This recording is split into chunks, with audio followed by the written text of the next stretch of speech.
Hey there, welcome to the Gyro Step, a Milwaukee Bucks podcast, proudly a part of the Blue Wire Podcast Network and the Gyro Step Podcast Network. I am WIndisch. I am joined as always by I don't know what the adjective is for soon to get a haircut, my excited co-host Rohan Katti. Rohan, how's it going? I'm doing really well. I'm happy that we're here for this episode. And before we get started, real quick, if you're listening to this today, the day it comes out, we are hosting a playback room for the Memphis Grizzlies game tonight. If you want to get a link to that, make sure you get into our Discord, leave a 5-star rating on Apple or Spotify, tweet it at me or Ty, or proof of subscription to our Substack. But just wanted to get that in there. Ty, we have a guest. We do. We have a special guest. We're very excited. We are joined today by Matt Velazquez, former Milwaukee Bucks beat writer for the Milwaukee Journal Sentinel, current Bleacher Report quality editor. If you have been a Bucks fan for more than like a year, I'm sure you're more familiar with him than us, so the intro probably not that necessary. But Matt, thank you so much for taking the time to hang out with us on the Eurostep. Yeah, absolutely. I'm glad to be here. Glad to be talking the Bucks with you guys, and yeah, I'm excited to see wherever the conversation takes us. Absolutely. First off, I just think we need to ask, how's Indy? How's Bleacher Report? And how have you been? Trying to speak for Bucks Twitter is dangerous and foolhardy, as I'm sure you know, but I think it's safe to say the majority of folks who follow the team hope that you're doing well despite missing your Bucks coverage. I hope people hope I'm doing well. I hope after all those years of covering the Bucks, people aren't wishing ill upon me. But no, things are good. Life is good. Living here in Indy is pretty chill. I work from home, have a really good job with Bleacher Report, where I get to be a lot more flexible, be home a lot more than when I was traveling covering the Bucks. It's good for good for me, good for my family, which is great. Found a good basketball run through some of my wife's friends at medical school, so I got to play some hoops on a pretty regular basis, which is good. And just as of yesterday, started coaching my daughter's basketball team. So we'll have them running horns and floppy and all the different things as soon as we can. Though I did find out last night that out of the 9 girls who were there, 8 of them have never played basketball before. So we're starting right from square one, and we'll achieve greatness at some point. So I mean that's kind of what's going on with me. Really kind of chill. Kind of lifestyle, very different than before. I still keep a loose grip on what's going on with the Bucks and Bucks Twitter. I'm a lurker now. I don't post as much, but I see what's going on. I see the kind of the general storylines and trends. And I pop in every now and then with just ideas and tweets and snark. So I'm out there. I see you all. This is a little bit of an aside. One of my dreams, I want to do this once in my life, is just like coach like a middle school basketball team or something. And I know you were joking, like you're going to have them running horns and stuff. I want to actually do that. Like I want to have the most well-coached basketball team of all time. That's like the youngest. I don't think that's actually going to happen, but I'm going to try to do that someday. But you said that you're a lurker now, but you still keep up, obviously, like you said, with Buck stuff. And you had a Twitter thread recently actually about like you have more free time and like a little bit more of a freer approach to taking in the Milwaukee Bucks. I know you talked about this a little bit before, but like what was it like to see the Bucks win a title when you're just sort of watching from afar? Like how was that experience? Were you just like super locked into every game, like you were like a casual fan? Was all the relationships you had cultivated sort of make it mean more? How was that experience for you? Yeah, I mean, first off, I give a shout out to a guy. I don't know if I should name him by name in case he would get in trouble for this, but a guy I went to college with, when he found out I was leaving the Journal Sentinel and kind of moving on and doing something different, he actually, at the time, I don't think he works there anymore, but he worked for like NBA League Pass International. And he hooked me up with an international league pass. It's the best so I could league watch. pass. It's the best league. It's so good. So I could watch literally everything, no blackouts. Like it was insane. So I had that hookup. So I was able to watch all through the playoffs. I didn't catch really any of the Heat series because, I mean, it was over really fast. But then I watched a little bit of the start of the Nets series. I was like, well, enough of that. And then I kind of skipped out on a few games because I'm not actually a fan. Like I'm not like a a ride or die. I'm not gonna pretend I am. We know who the real ones are. Yeah. And so I skipped out for a few games. I'm like, oh, they're making this a thing now. Okay, I guess I'll watch like games like 5, 6, and 7, and that was really fun. Those games, as basketball games, were good basketball games. Then I kind of like kept up with the Hawks series. I don't know what was going on in my life, but I feel like I was like, it was appointment viewing, but it wasn't like a hard appointment. It was like, oh, if I have something else, okay, that's fine.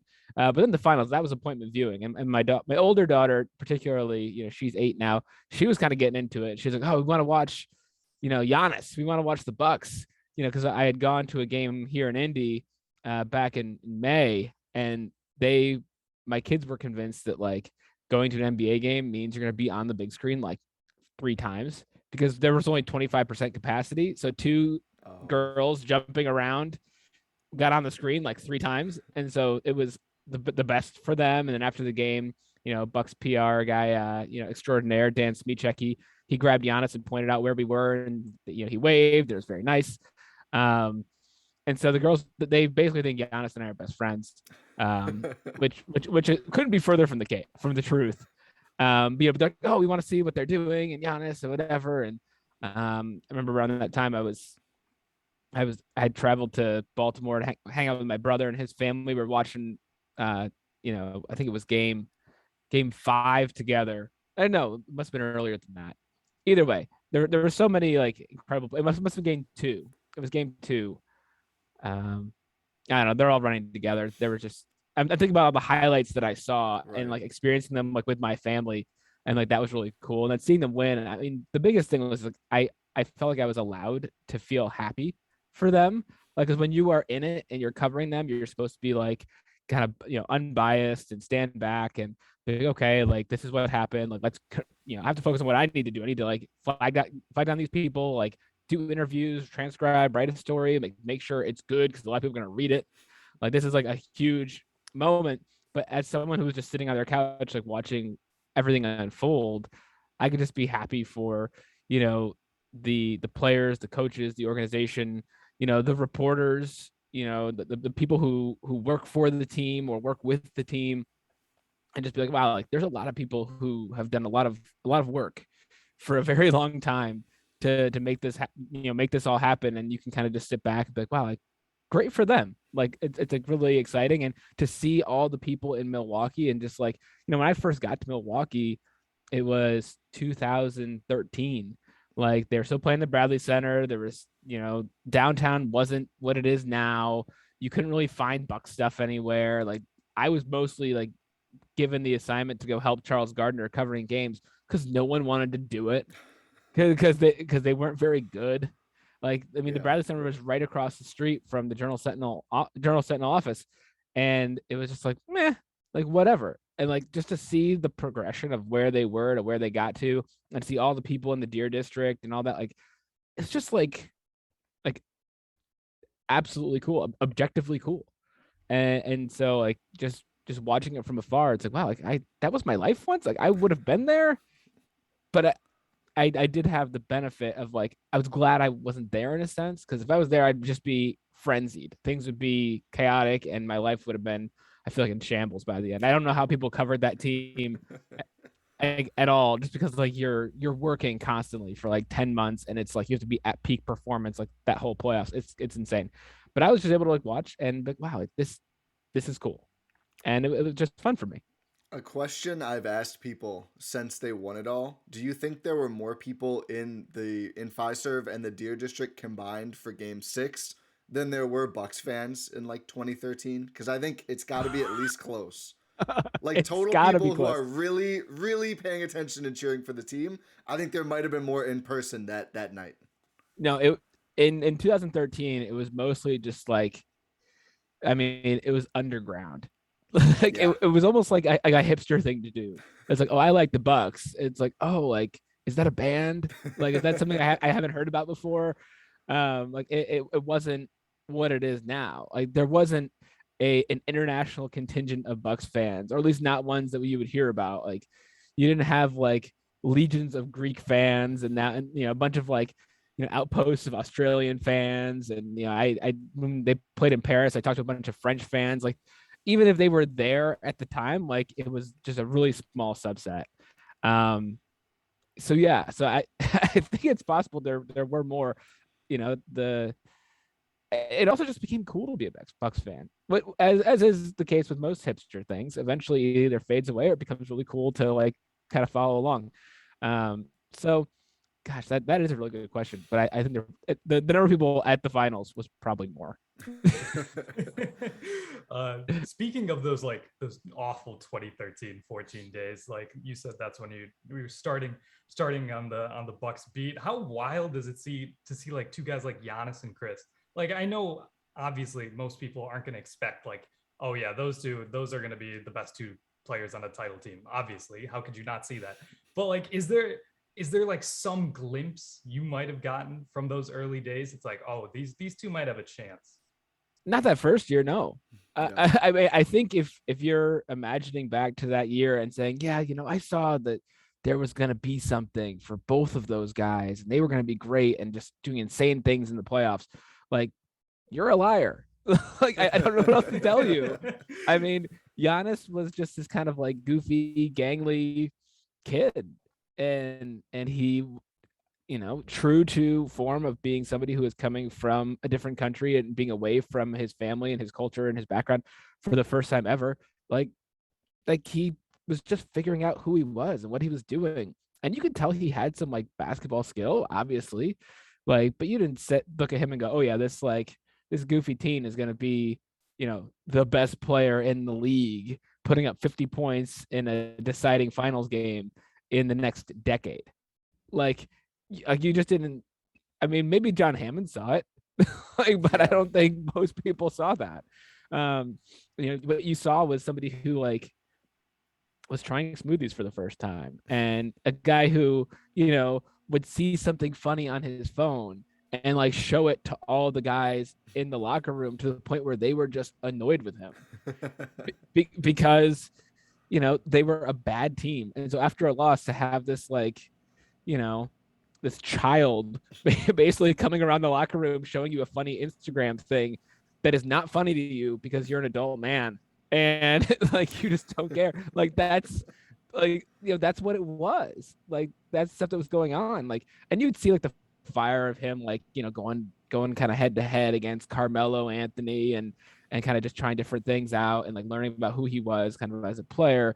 Like you saw the progression, but you also just kind of saw the immaturity, and he wasn't as physically developed yet, and you never know if someone is going to physically develop or not. And so that was Giannis. And then Khris just kind of like quiet, doing his thing, hanging out, not making waves, starting, but still kind of like super low key. And that's Khris. Like he's gonna kind of fade kind of into the background. He's not trying to draw attention to himself, but he's gonna be like efficient and solid and good.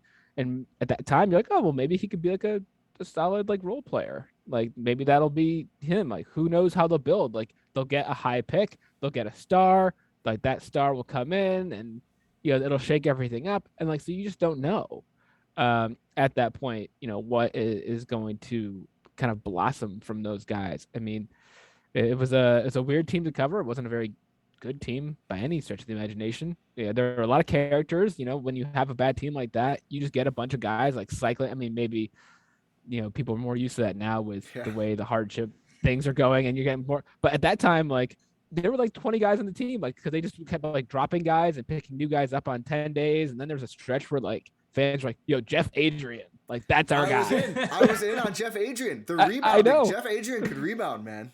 Yeah, he definitely could, and like and it's like, okay, like Jeff Adrian, like he's good. All right, what's going on with Larry Sanders? No one knows. Like OJ Mayo, like whatever. Like sometimes he's cool, sometimes he's not. Sometimes he's sick. What was that, a flu that he had for like 3 weeks? Like what's going on? Flu. Yeah, exactly. No, he broke his ankle falling down the stairs, obviously. Exactly. So at the time, you're just like, and you're also doing it inside this bubble of like, I don't know if anyone cares. like, like there's the backdrop of the team getting sold and like the kind of like Save Our Bucks movement, Yeah. and you're going to games and it's sad. It's like mostly empty, and you're like, you're hoping that maybe people will be there because a good team is in town, but then it's just like all Cavs fans or all Bulls fans or all Lakers fans or whatever, and it's just like, yeah, this is rough. Like this is covering the NBA. Whew. Like, and I was just coming off of the year before. I had an internship with the Pacers, and I had gone to all the Pacers games or a lot of the Pacers home games, and that was the year, that they had gone to the Eastern Conference Finals for the first time. So like that was my first foray into like being around the NBA on a regular basis, and I was like, wow, like this is cool. Like this is high level NBA stuff. And then the next year I'm helping Charles cover the Bucks. And it's like, oh, this is a very different situation in a very different city. But then, of course, the team gets sold, the coach gets changed, everybody develops, Pfizer form gets built, and boom, championship. It's pretty straightforward. I think my favorite thing about like maybe my favorite thing people forget about the Bucks, people who weren't paying attention in 2014, is like there was I don't want to say a long time, but at least a year or two, maybe even more, where Giannis was supposed to be the number 2 guy to like Jabari Parker, right? And I remember our evolving comps for Giannis, and totally agree with you saying most sane people did not see this from Giannis. Year 1, we were like, maybe he can be Nick Batum someday, like Portland Nick Batum. Like maybe he could have a 5x5 game. That would be awesome. And then year or two later, maybe Scottie Pippen. Can we say Scottie Pippen out loud? And now it's like he's on Jordan level. It's so wild to see. But I wanted to ask if you have a favorite story or like moment or memory from your time on the beat. I assume Giannis may be involved, but you never know. As you said, there were a lot of characters throughout that whole time, and I'm sure a lot of moments that when the team was maybe less buttoned up than now that were probably pretty fun to be around for. Yeah, I mean, I'm trying to think. I mean, I feel like it all kind of blurs together a little bit. Yeah. I just think of personally, I really enjoyed their kind of first deep playoff run when they ended up losing to the Raptors. Like that was just fun to cover the playoffs and actually like stick around for a while, and like to get to go on the road for like meaningful games, and like as an individual, like I had a ton of fun. Like you're going out to Boston and it's like Patriots Day and it's crazy, and you're kind of navigating that, and you're kind of dealing with that whole. I know that was the year before, but like so you have the Pistons series, then you have the Celtics series, and you're kind of shuttling back and forth, and you're getting kind of stay in a place for a little while, because like that's like one of the interesting things about the playoffs is you have 2 games in the same city in a row, and so you stayed in that place for like 5 days, so you get to go out and go to restaurants and like hang out, and just kind of like feel settled, which is nice in the NBA season. When you're covering a team, you rarely get to feel settled, especially when it comes to being on the road. Usually you're in a city and then you're constantly moving to the next place, and so that I enjoyed that time. I think in terms of kind of behind the scenes stuff, like I remember my first season covering the team full time, and I didn't know how to book my travel in terms of like, if a team has a trip, are they going to stay away or are they going to go home? And like they had a new coach, obviously, so like you can't go off the previous year like, oh, in past years they've gone here and then gone home before the next road game, or they've stayed out for the whole trip. And so I didn't know how to plan that. So I remember early in the season they had a trip where they're going to Cleveland, and then then they had 2 days off, and then they're going to San Antonio. And so I had planned to go home after Cleveland, because I was like, oh, 2 days off, Cleveland's really close, they'll just go back to Milwaukee. And while I'm in Cleveland, I'm walking to the arena, and I get a text from my brother-in-law, and he goes, hey, so like that's pretty big, Bledsoe. And I was like, what? and literally, like my phone had been in my pocket. It was cold. It was like November. I'm like walking to the arena for shoot around, and I'm like, oh no, like this is bad. And so like, I'm like immediately trying to figure out what's going on. And I see like Greg Monroe walk out of practice with John Horst. And I'm like, well, that's all the confirmation I really need. And so I'm trying to sort that out. And he eventually I get a chance to, approach Moose and be like, hey, can we talk? He's like, I got a lot going on. I don't want to talk right now. And I was like, fair enough. Yeah. Like that's real. And so like that whole day was just like grinding, like I eventually got John Horst like on the record, like during pregame, got to talk for a while. But like I missed dinner and the game, I don't even know what happened. It really doesn't matter. Yeah. But after the game, I'm like famished and I had never been to Cleveland before. And so I'm like walking back to my hotel. I'm like, well, there's got to be something between the arena and there wasn't. So I stopped in the gas station next to my hotel and got a Budweiser tall boy and like a bag of M&Ms. And I went and I had more work to do. So I go back to my room. And at this point, like I had found out that the Bucks were going straight to San Antonio, even though they had 2 off days. That's so they were going, Jason Kidd. That's extremely Jason Kidd. So they're going straight to San Antonio, and now that Bledsoe's going to meet them there, I have to go to San Antonio. So I have to like rebook my flights and everything. I have to finish up a story that night, and the only flight to get me there potentially for practice the next day is a 6 a.m. flight. So God. So I leave. So I barely sleep. Get to the airport. Go to Nashville. Go from Nashville to San Antonio.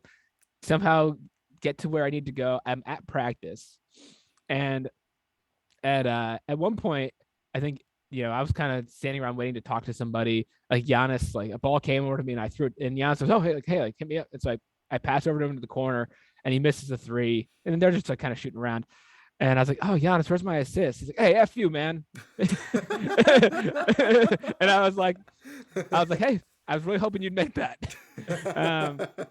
And I was like, okay. But then I started talking to Deli, and Deli was always one of my favorite guys to talk to because he felt like a normal person sometimes. Like we talk about board games and like random nonsense. And I was somehow we got into the conversation of like, oh man, like I'm like losing track of like everything is. Oh yeah, we're at the point of the season. I think I said I can't believe I'm here. I don't even know like where I am or like where I woke up. I've been in like 3 states today.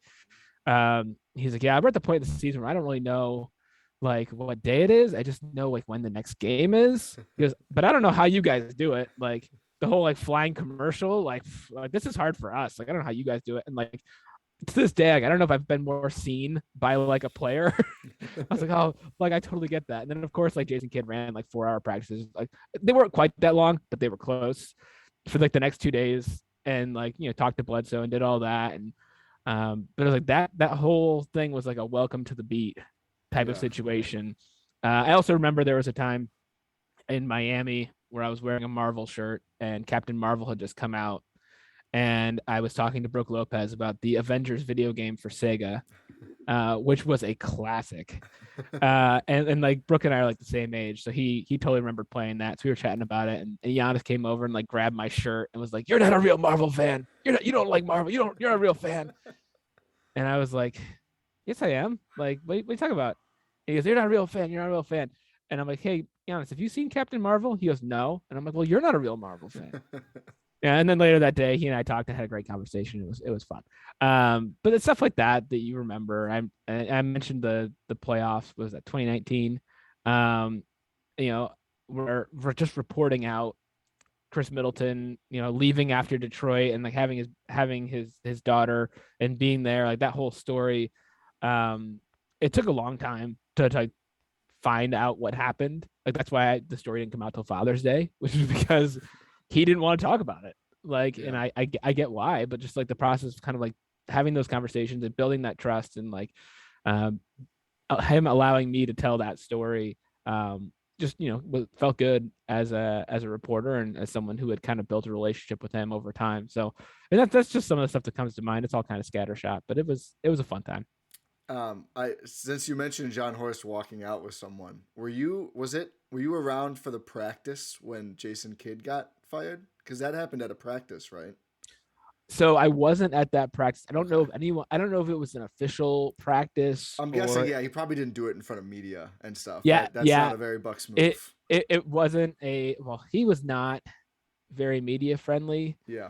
I'm sure you guys have heard and read about just his general, some would say paranoia, or just, when he came in, he moved the media entrance from the front door of the Cousins Center to a back unmarked door that they had like put an awning over. But then when they would let you in, you'd be at the top of like a staircase in like this like weird little annex, and then they'd let you down when practice was done. And it was just this whole like level of like secrecy that like was not normal.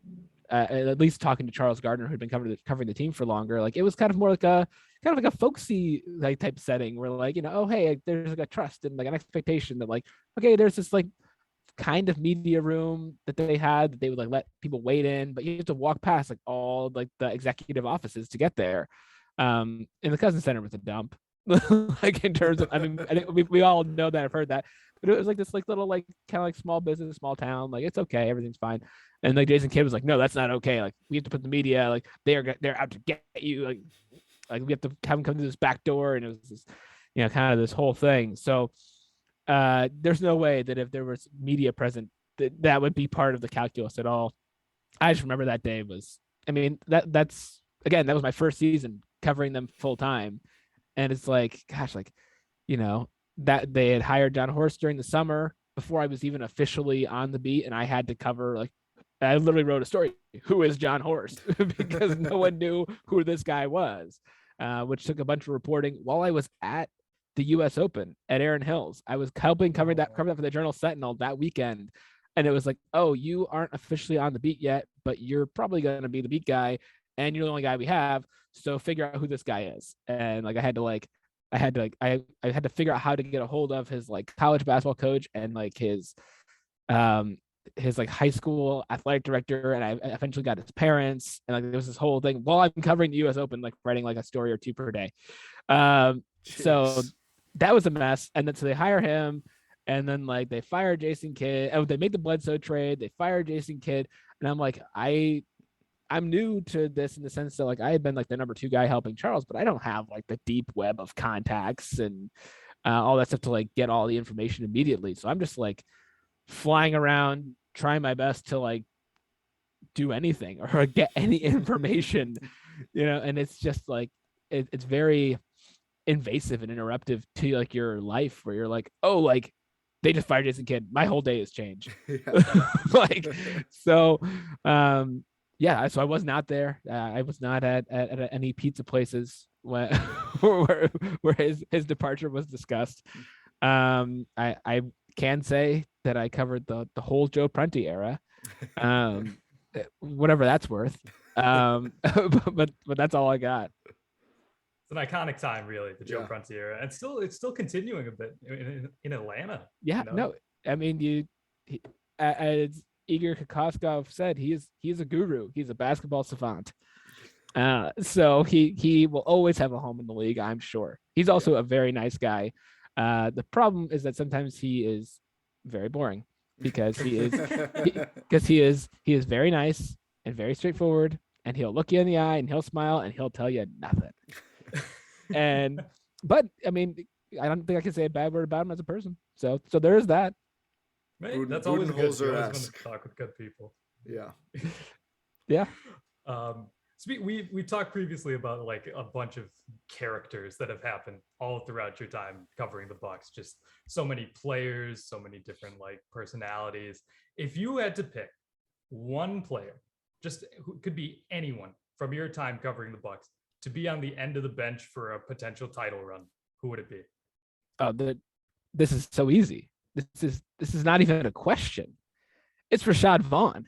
Oh yes. My God. Oh, no. Rashad Vaughn is just a great Bucks character. I think he was made to be at the end of a bench, keeping things light, keeping things fun, waving that towel, kind of just like hanging out, like I don't know. I don't want to give away too much, but I feel like there could be a future in like just putting a GoPro on Rashad Vaughn if he is like in an NBA arena, like at the end of a bench, like, you know, it could be super fun. I mean, he didn't work out as a player. Oh, I thought you meant like he just never worked out, and I was like, I can No, see that too. no. Yeah, I'm sure he worked really hard. That's what all the coaches said. He worked really hard. He tried his best. Just didn't work in Milwaukee and didn't work in the NBA, and that happens. But I think he had a pretty fun time while he was there, and I can only imagine what those fun times actually looked like. I do recall there was one game. It was like I think it was like ahead of Christmas. I'd have to look up the actual date, but they were playing in Charlotte and they lost, and it was kind of like a bummer game. And in the locker room afterwards, Rashad Vaughn is like, he's all kind of like, man, like I need to get like the new Xbox, like whatever. No one's gonna get me the new Xbox, like whatever. And he's like, hey, he's like asking guys basically to get him an Xbox. And I think at one point he asked the odds, he goes, Giannis, like you just had this big extension, like you got the money, like hook me up. He's like, hey, that extension like doesn't start till next year. Like, I don't have anything, and he's got, and I think people are kind of getting annoyed with him. Yeah. Like kind of. But then eventually like John Henson's like, yo, didn't you just get one? He's like, yeah, but I need another one. Like, or he's like, I need one to have here. Or that's kind of like the general gist that I was getting. And Henson's like, yo, man, just like, it's cool. Just chill. I got you. Like pull it up on your phone. Like we get to the bus, just show it. I got you. It's whatever. It's like, I think that was basically his way of being like, okay, I can tell everybody's like kind of tense here. Like, I'm going to put an end to this. And like, he was young. It might've been his rookie year or his second year. But like, that's the kind of thing where like a vet can step up and kind of like have those conversations. I don't know what happened. I have no idea what happened with the rest of that, but like, I'm just standing in the locker room, like looking around, waiting for guys to finish getting dressed so I can do interviews. And like, that's the stuff like you're overhearing. You're like, Shoddy doing this thing, trying to get an Xbox. Like, that's kind of what's going on. So he is a character, at least from what I saw in the locker room. I think he's a fun guy to kind of have just like around. If you're not expecting him to do anything on the court, I mean, I feel like a good second option might be DJ Wilson. DJ was so well liked in that locker room. Like everybody loved DJ. Like he worked hard, he played well. Like when he had a chance to play, he was always up on the bench, like waving the towel. I think everybody liked him as far as I could tell. And it was one. I don't recall anyone saying anything bad about him. Would you say you're happy for his success in Toronto? Yeah. I mean, I'd be happy for him to do well anywhere. I mean, I think that he never, rubbed me the wrong way. Never had any issues with him. I feel like an underrated pick for a guy to have at the end of the bench just because he always had this like big chip on his shoulders. Miroslav Raduljic. Oh my God! Yes, it's a deep cut. He was always so upset and angry, but he had to like kind of choke it down when you would call him a rookie because he was 30. Yeah. And he's like, I've been playing basketball for a long time. But he also had like this like biker jacket and like had this kind of like alternate persona that like he was a really big deal like back home. Yeah. Like and so like he's like I think one of the things I remember was there was some interview and someone asked him like, oh, like where are you going? What are you gonna do? He goes, oh, it's like Saturday night, if you know what I mean. It's like it was something along those lines.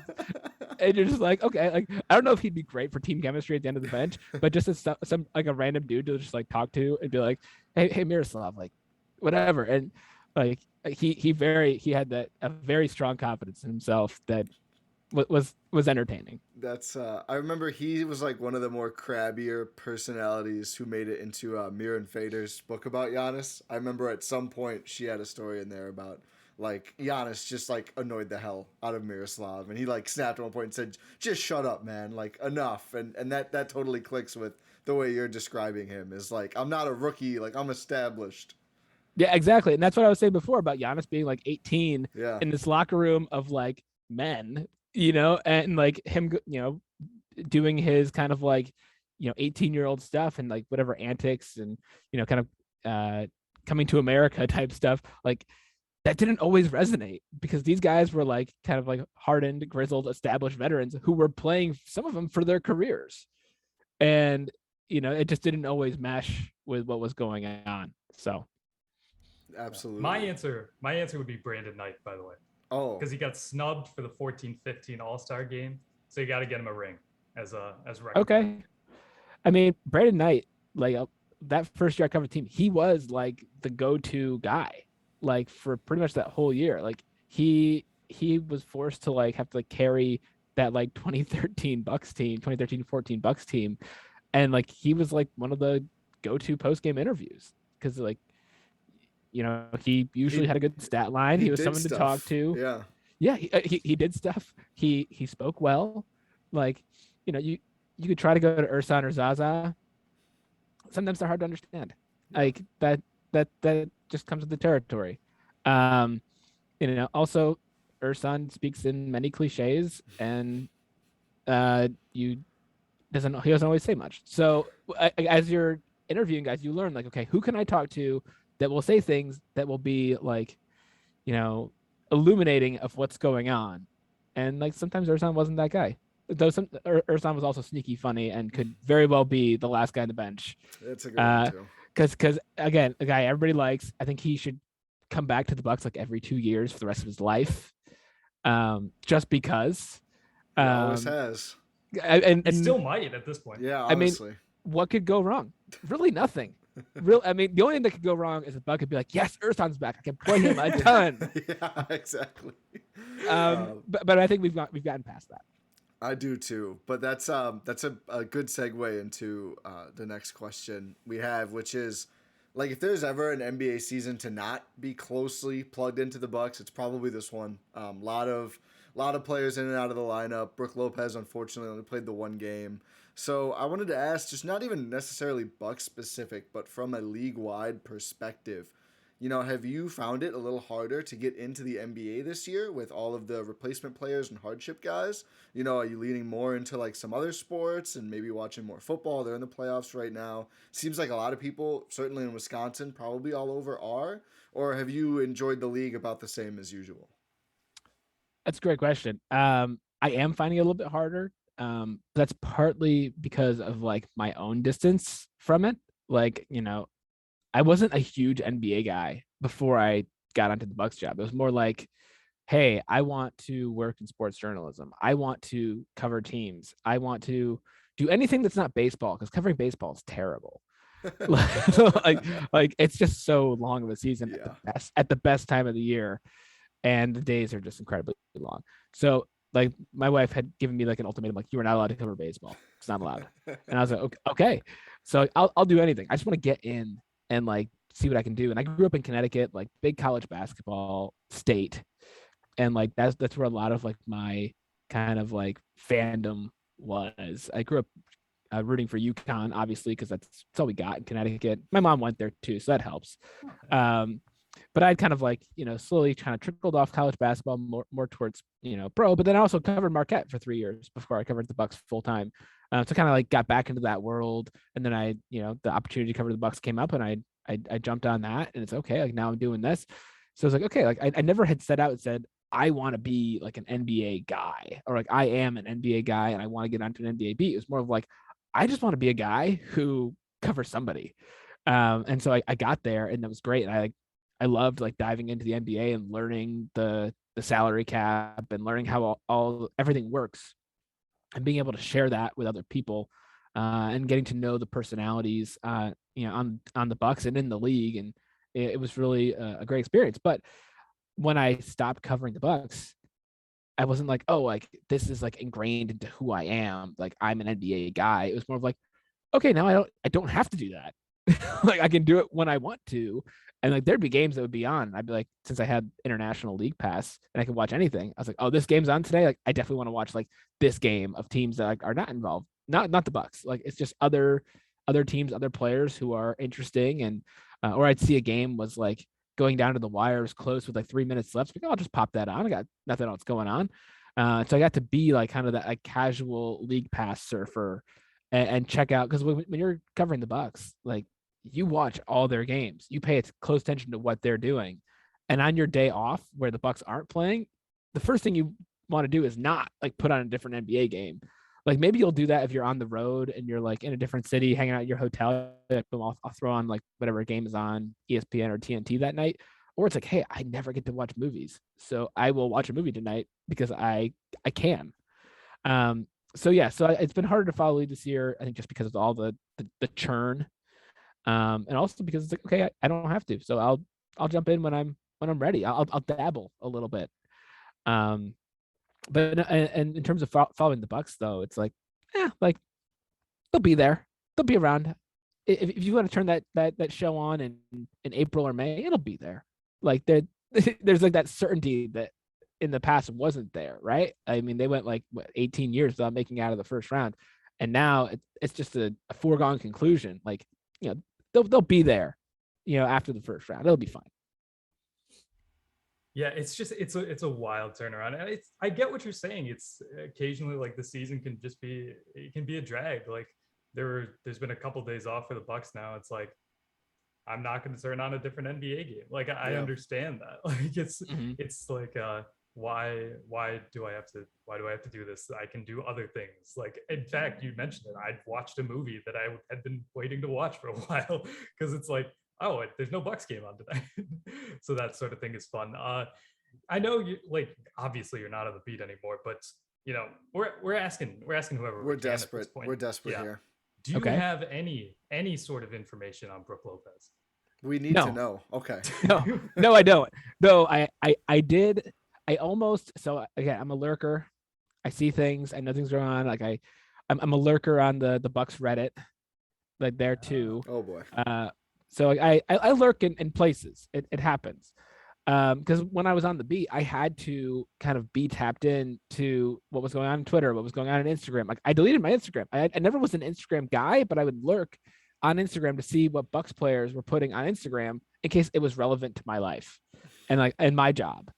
And so like I was able to like kind of move on, and I still have like the Bucks Reddit, like, you know, as one that I follow. And I saw like when Shams tweeted like his conversation with Brook Lopez and everybody was getting hyped about it, like, oh, he's coming back. And I was like, this is a nothing. This is a nothing interview. No one is saying anything. There's no substance behind it. Like if I was covering team, I would say, okay, I have to acknowledge this happened. But I would also say I would be pumping the brakes incredibly hard. And like I saw like the subreddit was going nuts. And I almost actually posted and said, like, you guys really need to pump the brakes. He said nothing. He may not be back anytime soon. But I didn't do it. I just held back, and I was like, you know what? This is not my job.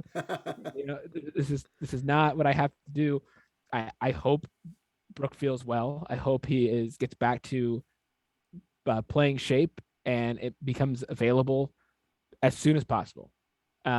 Because the world is better when Brook Lopez is doing what Brook Lopez is supposed to do. And he's not, you know, laid up because of surgery. So hopefully that happens, but I have absolutely no information. We are literally analyzing, like, he'll be in a Bucks All Access for 5 seconds, and it's like a new Brolo Zapruder film every time. That's how much we miss Brook Lopez at this point. It's like, how did he look when he was moving? He looks sweaty. He's working out with the team. That's good. If I see him jump in one of these 4-second clips, I'm gonna lose my mind. I'm so excited for Brook to come back. I do not miss the days of having to be like that. when you talked about Instagram, I figured that's how you felt about this. Oh yeah, about, you know, there would be times, especially when like Jabari Parker was hurt with his ACL, and we were trying to figure out, you know, the second time around when he was coming back and what he was able to do, and watching, you know, sometimes you're at practice and like they're playing, you know, Jason Kidd called it church league, where it was like all the guys who didn't play and some of the video coordinators or assistant coaches, they would do stuff, you know, on a separate court, and you'd be able to watch some of it, or you'd see a snippet of it. And like before that, they put the curtain down or they did whatever. And it's like, oh man, like, what can we glean from this? What can we glean from that? And like, it gets to be insane. Yeah. But yeah, you know, Brook, hopefully he's back sooner than later. But yeah, the Bucks are very tight-lipped with basically everything. It is intentional. It is how they run their operations. It is one of the things that came along with the new owners, because they are business people, and that is how things work in business. You try to keep your company's information, intelligence, goings on out of the public sphere, because you don't want your competition to know. And when you are in the business of making millions and billions of dollars, as they are, every little thing can be seen as an advantage. And so the Bucks, that's how they operate. They are not trying to let things out, and when they do let things out, it is all incredibly well calculated. At least in terms of like a franchise, like, information type situation. They can't totally control players or agents or whatever, but when it's coming from them, like, it's all very calculated. And which means that they just don't let a lot out. And so eventually they will let things out when they are 100% sure he is coming back at this specific time. But until then, they're going to be quiet about it. Do you feel like that's gotten even more aggressive as the years have gone on? Because it's like, I don't know if I'm just like getting annoyed by it now, or just like it's been a thing that's been progressively getting more and more intense. But it's like, you go from, oh yeah, he has a sore back, to, oh yeah, by the way, he had back surgery. Like, is this getting more and more intense as the years go on? I don't know if it's getting more intense, or they're just getting better at it, and we're getting more aware of it, or like the general public is getting more aware of it. But I think that's kind of just how they are. That's how they operate, and they found better words, for, after a while, Bud started using the word awareness. It's like, oh, he has like a right leg. Like, I don't want to call it an injury, but it's an awareness. And it's that like, means oh, come absolutely on. nothing. Oh, I know. I know, yeah. I know very well. And there were just certain ways they would phrase things. You're like, okay, I think there's more going on here, but I can't be 100% sure because no one will say anything. It's like, or like, sometimes, it's not a thing. Like, they're doing some kind of like rest day, but they don't want to say it's rest because of league rules not allowing you to say rest. Or like, so then you're like, okay, this is a game where they're gonna rest Giannis, or they're gonna rest Khris. Like, this is the day to do it. This makes a ton of sense. And then, like, sometimes you're right, and you're trying to press him on it, and they're like, oh no, he's got a thing. Like, he can't do. It's like, are we sure about that? like, come on. Like, can we just call a spade a spade? But they can't, because they don't want to get fined. They don't get in trouble. So like, you have to play the game, and that's kind of how it is. Yeah, it's weird because like, usually with like rest days, you're like, okay, if they're back the next game, it's like, yeah, okay, we understand what happened here. But it's like, you get to a guy like Dante, for instance. All we heard about Dante, like, during the summer and early this season before he was playing, is like, oh yeah, he's ahead of the timeline. He's way ahead of the timeline. It's like, cool, what's the timeline? you haven't said anything about what the timeline is. It's like, is he going to be back like next year? Is he going to be back tomorrow? Like, what? It just bothers me so much. I mean, basically, you're trying to figure out if their timeline is like an MCU timeline where there's all these like splitting, and it's like there's like a multiverse going on, and like okay, where is Dante in the multiverse? Can we pin this down, please? That trying to track injuries like that, it's no fun. It's no fun at all. And like, I get why the teams are quiet about things, or difficult to kind of get answers out of. But as a fan, or as a reporter, or just as a casual observer, not fun. Yeah. Well, I think it's sometimes I'll see like these comments usually on Twitter or somewhere like Reddit, actually mostly Twitter, which, shocker that negative comments would be on Twitter. But this like, this like, oh, the Bucks don't have anyone covering the team who asks any questions, and they're now holding them accountable, and all this, and it's like they say nothing. Like, yeah, I don't know what, like, are you supposed to like snoop through people's garbage and find like hack into computers? Like, what are you gonna do if no one says anything, including like? And I think there's this misconception too that it's like, oh, they don't work any sources outside of press conferences, and obviously they do. They just don't say anything anywhere for the most part. Yeah, no, that you're dead on. Like, there were times where when I was coming to the team, and like people would tweet at me and like Eric Name, Yeah. and they'd be like, "Why don't you guys ask?" And then I would have like the transcript of when I asked ready, and I would post it like, I asked on this day at this time, and here was the answer. They're like, well, why don't you ask again? It's like, well, what? Why? It's like, I can ask again, and I will ask at regular intervals. But okay, I have a reason to ask now. Let me just kind of keep moving on. But like, I'm not gonna ask every day. Like, hey, bud, what's up with Brooke? Hey, bud, are you hiding something about Brooke's injury? Hey, bud, have you been lying to us this whole time? Like that's one, that's not how it works. And two, like you can phrase it as well as you want. And I mean, they know, the players, the coaches, the executives, they know what you're trying to get at. And they know, like, that sometimes like Malcolm Brogdon was really good at this, is like knowing what you wanted from your question and being like, ooh, I know what you want, and I'm not gonna give it to you. like Bud does that too, where he'll hear your question and he will understand the intent, and he'll be like, we're just trying to get better every day. And, and just like, we just want him to be healthy and on the court with us. And we'll be excited when he's able to get back. He's just doing great work every day with the trainers, and he's on a good path. He's on a good path, and he's, hopefully here with us as soon as possible. But we're not going to rush him. We want to be, be cautious with the way we bring him back, and all that. Like, these are things you're going to hear, and you're like, but I know that you know exactly what his deal is.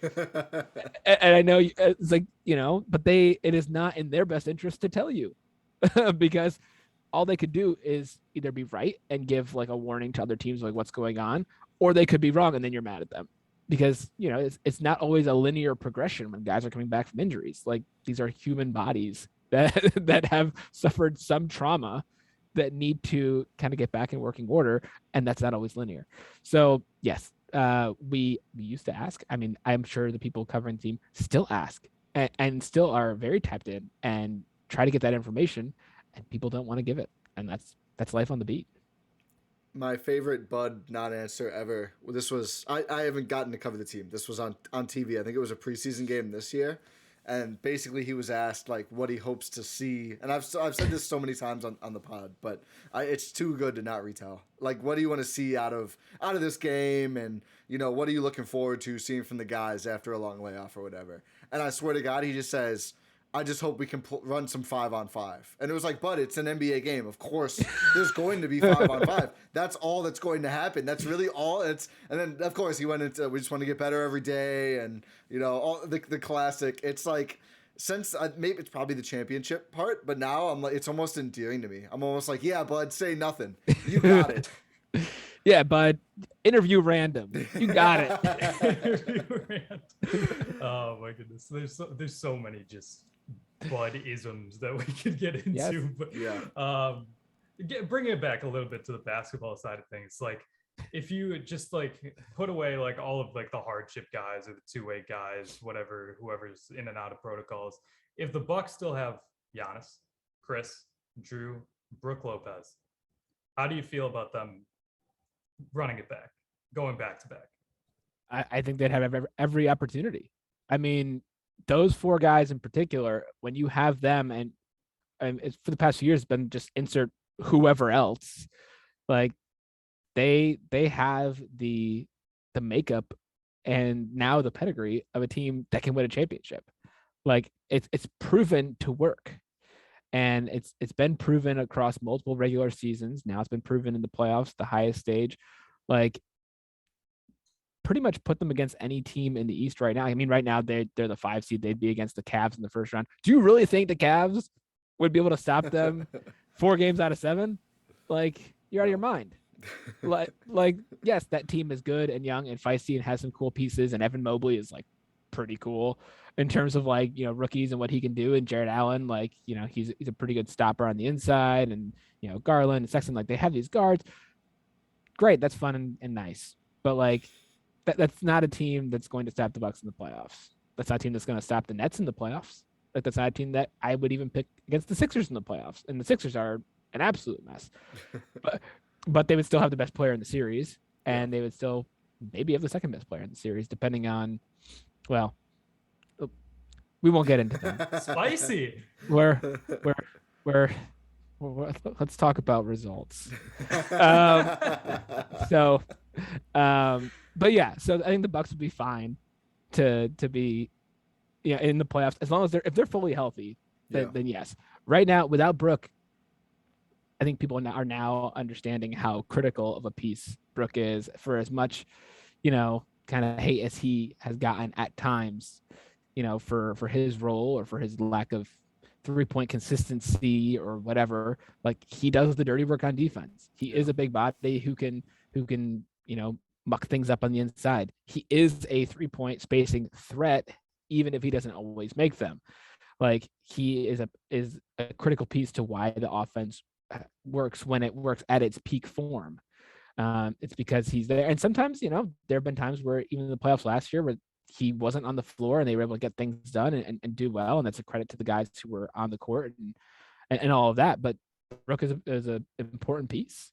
And unless they can replace him or bring him back at a high level, it's going to make things more difficult in the playoffs if they don't have him. So I think that this year's, right now it's all kind of gobbledygook in the standings because of, all the injuries and COVID and all that stuff.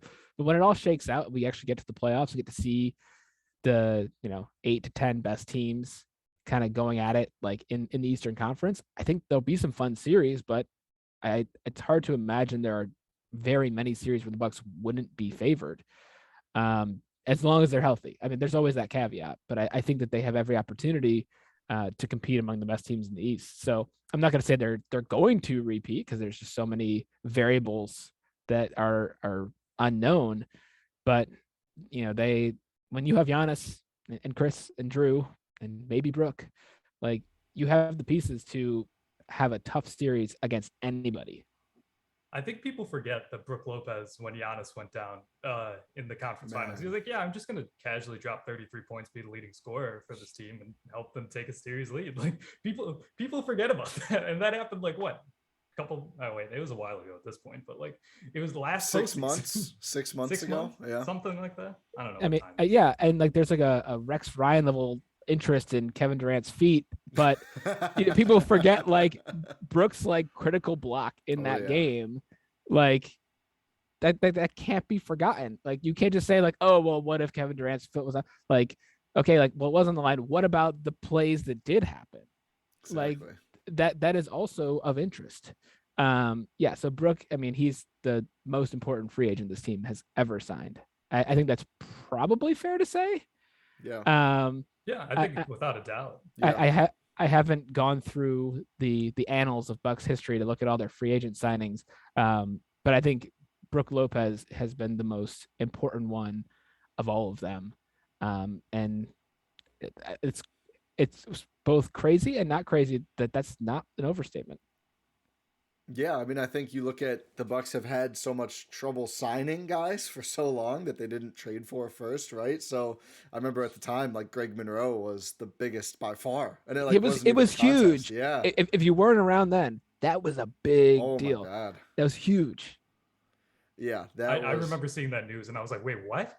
Greg Monroe signed with the Bucks over the Knicks and the Lakers?" Yeah, I was like, I thought he was going to the Knicks that summer. I was just oh my goodness! I thought they were like a LeBron ankle tweak away from a finals run. That did not work out at all.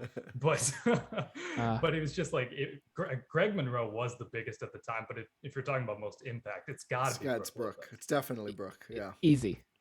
I had like a brief like mind fog where I was like, wait, did Oscar Robertson, he got traded to Milwaukee, right? He got traded to Milwaukee. I just looked up, he did get traded to Milwaukee. He's not afraid. So I was like, okay, cool. Like, totally, like, that's the only other person I could have possibly thought might have been, but yeah, Brook Lopez. Yeah. Is his jersey going up in the Raptors? We say yes. It is in Brooklyn. And I think that it very well, it depends how Raptor happy like the Bucks ownership is, like, after all these guys retire. Like, we know Giannis's jersey's going to the Raptors. Like, just put it there now. Like, what are we doing? Khris is too. Like, yep, agreed. Done deal. It's over. After that, I don't know. I don't want to like definitively say yes or no to anybody. I mean, Drew's been around for a year plus. I don't know if there's too much precedent for that, but hey, I mean, that steel, put that steel in the rafters, just like a picture of him ripping it from Booker, like put that in the rafters. I think Brook is, I want to say like 80% of the way there. Yeah. Like I don't know if it's all the way, but like, again, it depends how Raptor happy they are. How many numbers do they want to retire? Like that's really where we're at. The real question is Pat getting his jersey in the Raptors? I'm on board with this. That was my thing. Yeah. During the playoffs, it's like he's so integral to this team. During the Brooklyn series, like he's the one guy off the bench they could actually play, and it's just like they don't win that title without Pat Connaughton. So I don't know Ty's been on to Pat Connaughton for the Raptors. I don't know what Pat wants to do with his life other than run his construction business and build homes and develop and all that stuff. But could he, this is me thinking off the top of my head, could he ultimately like replace Marcus Johnson as the Bucks play-by-play guy? Oh wow. Like could that be his path? Could that be his path? I was actually thinking he's going to just keep making business moves, buy some share of the Bucks, and just retire his own number. That's a power play. Yeah, that is the galaxy brain move, right? it's like buy the team, retire my number. Like I don't know if he wants to go back to Boston or hang out near Notre Dame or where he wants to be and what he wants to do. But like he can talk. The guy, sometimes I'd be like, Pat, stop talking. Like Pat, I asked you one question 4 minutes ago. I got the answer. But you could put him on TV. He could do play-by-play. He could have fun with that.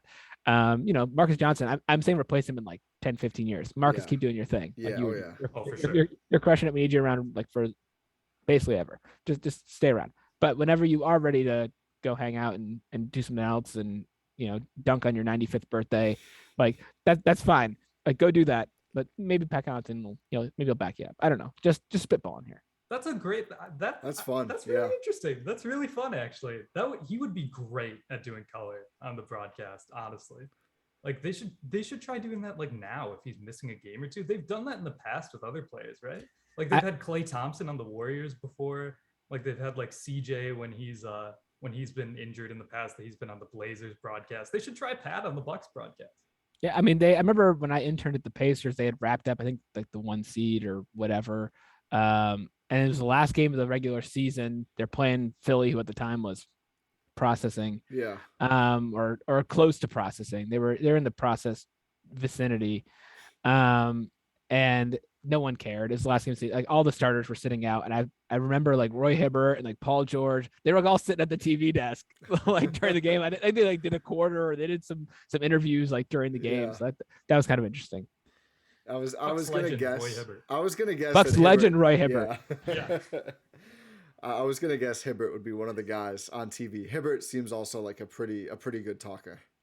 Yeah, he was frustrating when I was an intern for the Pacers because one of my jobs was to bring the camera into the locker room and like record post-game interviews and sometimes even do the interviews while recording. And Roy was not interested or able in sitting still. Like, so he would not sit still. Like you'd be interviewing like, hey, Roy, can we talk? And he'd be like, yes, let's talk. And I would start recording, and then he'd be like looking in his locker and trying to get shoes, and he'd be doing kind of stuff like, it's like, Roy, can you just stay? I can't put this on. I am Pacers.com. Like I'm for you. like can you just like let me get a good video of you? But I do remember because I was a UConn fan, I remember watching a game where Georgetown played UConn, and out of nowhere, Roy Hibbert hit a 3. And I was like, this is insane. And there was a game with the Pacers where he hit a 3. And I knew that I looked it up. I'm like, oh, he was 3 for 3 on threes in college. And I was like, Roy, like, I remember you hitting a big 3 against UConn. You hit a bunch of threes in college. Like, have you been hiding that part of your game for now? He's like, people don't know. I'm the greatest 3-point shooter in college basketball history. he's like, look it up. No one's better than me. That's amazing. And I was like, totally right. So yeah, Roy Hibbert, Bucks legend. I don't even know how we got here, but we're here. Exactly. The mark of a good podcast. Yes. It's usually how the Gyro Step goes. Yeah. Ty, do we have any last minute questions here, or should we? I think we've stolen enough of Matt's time for now. Although I suddenly have again a strong desire to get Pat Connaughton on the podcast. We've tried before, but now hearing that he could be the next potentially color commentator, we need to make that happen at some point. That's what I know now, and a lot more fun stuff about the Bucks, but especially about Pat. I totally could see it. I mean, again, that was just me pulling random thoughts out of my head, but I could see it happening. Yeah, for sure. It's it would be a very fun time. I'll say that. Matt, do you have anything before we let you go? Do you have anything specific that you would like to highlight that you want people to check out? No, I mean, other than definitely check out Bleacher Report, the Bleacher Report app. It's my new home, my new work home. I've loved it at Bleacher Report. People are really great. A lot of good products coming out in terms of engagement, and actually they have like merch and videos and all kinds of stuff at Bleacher Report. So check it out. Good stuff. I edit a lot of the stories, or a decent number of the stories that are there. So I hope that would mean that they're well edited. But we try to do my best. So yeah, check out Bleacher Report app. You won't see my name probably anywhere on over there, but that's okay. Need those kind of background supporters too. For sure. Quality editor and a quality editor. I don't know. It worked well in my head. Let's move on. But no, thank you so much for your time. It's been our pleasure having you on. Just talking Bucks stories, journalism, everything. This has been a fantastic conversation. Thank you for coming on. Thank you. Yeah, I had a great time hanging out with you guys. So hopefully Bucks fans enjoy our conversation as much as I did.